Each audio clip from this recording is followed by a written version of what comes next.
Imagine a city with walls so tall and so strong, they seemed to touch the sky. This was Jericho, a city tightly shut, where no one went in and no one came out. It looked impossible to conquer. But God had a plan for his people, the Israelites, and their leader, Joshua. It wasn't a plan like any battle strategy you might imagine. God told Joshua to do something very different. He said, "March around the city once a day for 6 days.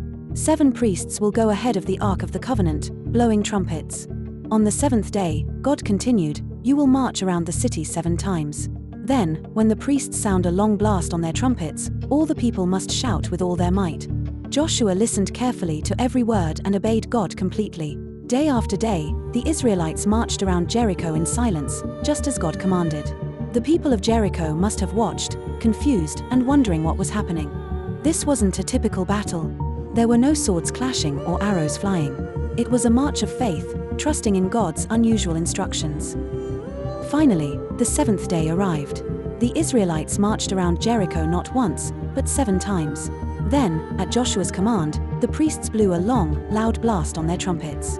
And all the people shouted with all their might. They shouted with voices full of faith and trust in God.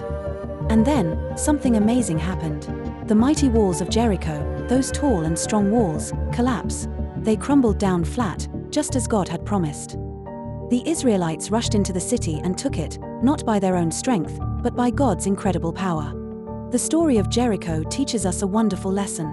Faith means trusting God's instructions, even when they seem unusual or impossible to us. Obedience opens the way for miracles. Sometimes the greatest victories in our lives come, not from our own strength or cleverness, but from our simple trust in God's mighty power. When we obey Him, even in small ways, He can do amazing things.